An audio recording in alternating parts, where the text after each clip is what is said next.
السلام عليكم. نلقاكم هاد لا فيديو على خير وبخير من قلب الطبيعه. كنشارك معكم هاد الجنه ما شاء الله على وجه الارض باقليم تطوان. هذه الطريق اللي غتدينا ان شاء الله للعين الزرقاء، اللي ضروري اللي جا لتطوان ضروري خصو يزور المنطقه ديال العين الزرقاء. المسابح ديالها، الجو ديالها، الطبيعه، المقاهي اللي تماك رائعين بزاف بزاف. غادي نشارك معكم كل شيء مع ديك الاثمنه، ويعني هو الراي ديالي في المطاعم اللي تماك في كل شيء. غادي نشارك معكم لي ديتاي كلهم باش اللي بغى يجي العين الزرقاء ان شاء الله من يجي لتطوان تكون عنده فكره وياخذ الفكره، وفي نفس الوقت يستمتع معايا في هذا الفيديو ان شاء الله من قلب الطبيعه. كما كتشوفوا الدنيا غزاله ما شاء الله، وهذا الشيء عاد يعني شويه يعني بدا كيطيب الفلاحه كما كيقولوا، يعني بدات كتصفر مابقاتش الخضوره كما كانت قبل. ونتمنى يعجبكم الفيديو وبقاو حتى الاخير. مرحبا بالناس اللي جداد، ما تنساوش سبسكرايب وتفعيل الجرس باش يوصلكم اي جديد، ولايك ما تبخلوش علينا بلايك وبارطاج مع احبابكم وصحابكم. شكرا بزاف ونخليكم مع لا فيديو فرجه ممتعه.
كما شفتوا معنا حطينا السياره ومن بعد بقينا نطرقنا دويره، وحقيقه جينا قاصدين المقهى ديال تحفه، الاسم ديالها معروف بتحفه، وصراحه هي على شكل تحفه.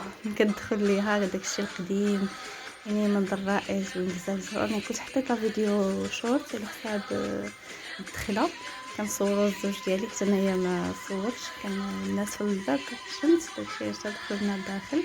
عندهم على طراز الفوق وكاينه واحد الكليسه لتحت، حنا هبطنا لهاد الكليسه لتحت مباشره مع النبات مع الغرس. ما شاء الله الدنيا غزاله تماك. وتما طلبنا لا كوموند ديالنا يعني باش فطرنا. كيديروا فطور بلدي ما كاينش شي اختيار اخر، يعني هذا هو اللي يبان لي. وكما دابا تشوفوا معايا كيفاش داير الفطور. وبالنسبه للراي ديالي للفطور ما يعني عادي جدا، ما انا ما عجبنيش بزاف الصراحه. يعني بحال تقدري تقولي تستمتعي بالمكان اكثر من الماكله. هادشي اللي زوين في هذه القهوه هذه، يعني المكان اللي زوين، المنظر، كلشي طبيعي، ولكن يعني بالنسبه للماكله لا.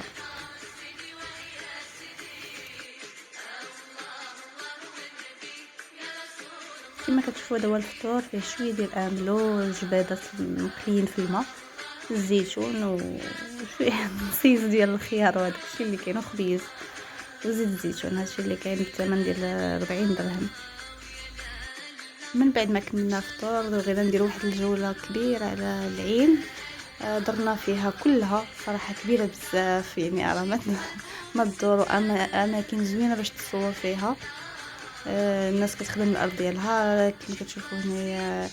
يعني فين ما مشيت كتلقى النعناع، الربيع، الغراس، الخس، يعني اي حاجه، شجر الرمان، اللوز، الكرم، يعني ما شاء الله داكشي زوين بزاف ما شاء الله. يعني المنظر رائع بعدا الواحد كيدي فوله وكيخرج من الضغوطات ديالو والروتين ديالو للطبيعه. اخليكم على فيديو. هنايا كاين واحد الجوله كبيره على العين الزرقاء. نتمنى لا يعجبكم وحتى نرجع معكم.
شفتوا ما شاء الله الطبيعه رائعه. شننا على وجه الارض سويسرا ديال الشمال ما شاء الله. هنا دخلنا عند واحد السيد داير هاد البليصه ديالو يعني الاماكن فين الواحد يتصور جليسات واحد داكشي جبلي الفواطه والشاشيه يعني منظر رائع رائع بزاف. نتمنى خدينا التصاور هكا للتذكار كتاخدهم وتعطي واحد الثمن رمزي اللي هو 5 دراهم. وهادشي اللي كاين يعني تصورنا في البلاصه اللي بغينا شنو الواحد يعني هو قالها لنا عاد. حنا صراحه يعني كنا محافظين بالطبيعه. كاين واحد اخرين كيكون في الصيف كنا كيكون الضغط وما كيحترموش النبات والطبيعه لان كيبقاو غير كيضيعوا له داكشي كيوقع وهذه ما كيهتموش لا يقطعوا الورد. يعني نتمنى الناس تحترم هاد البلايصات كلها كما هي ومنظر رائع. نخليكم على فيديو وشكرا لكم على المتابعه وكملوا لا فيديو حتى الاخير. عندنا غنشارك معكم فين تغدينا مع الاثمنه.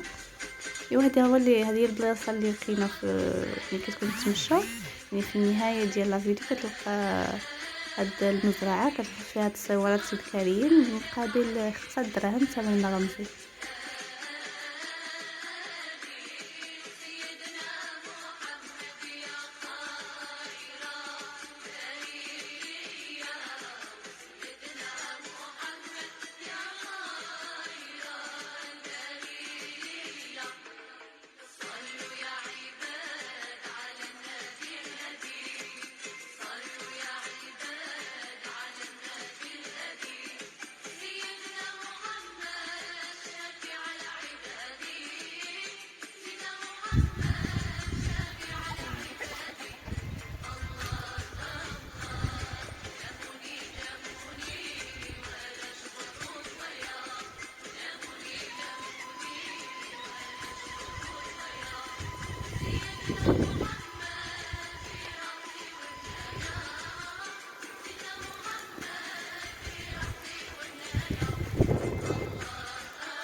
شفتوا معنا هادو هما الشلالات ديال العين الزرقاء بمنطقة اقليم تطوان. منطقة رائعة صراحة، زوينة. كانوا الدراري وليدات صغار كيعوموا، واخا كان شويه البرد صحيح ماشي الجو ديال العومان، بصح كانوا كيعوموا في نفس الوقت. دابا حيت الواد كيجيب الحمله كانوا فيها الشجر طايحين، هذا كانوا كيحيدوهم منها. ايوا درنا جوله كبيره هنا واحد العين فين كيصدموا النساء، ما عرفتش شنو سميتو صراحه بالشماليه يعني هاد البلاصه هنا كيصدموا.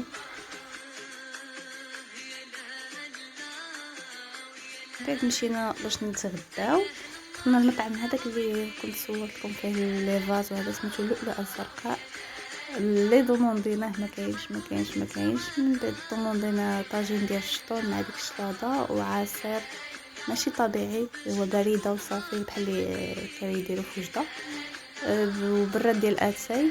التوتال كما شفتوا 105 دراهم. يعني لا هاد صراحه ما عجبناش الحال بزاف هي المنظر والجلسه كلشي زوين، ولكن الماكله ما شويه وصافي. غير ديبانينا بحال اللي كان خاطرنا في الاخر، وبحال نقدروا نقولوا الزواق، ولكن الماكله ما كايناش. هذا هو المطعم كما قلت لكم، اللؤلؤه الزرقاء. من بعد ما شربنا كيس ديال اتاي مشينا للدار. صح قبل بغيت نشارك معكم شنو خديت من تماك الخبز. ما شاء الله خبزه كبيره كيحسبوا لها 10 دراهم الخبزه. وخديت فيو حيت كانت باديني لاغريب جا رحمه بعدا. هذه هي الخبيزه وفيو. ونتمنى لا الفيديو يعجبكم. شكرا بزاف على المتابعه، ولا يخصكم ما تبخلوش علينا بلي لايك.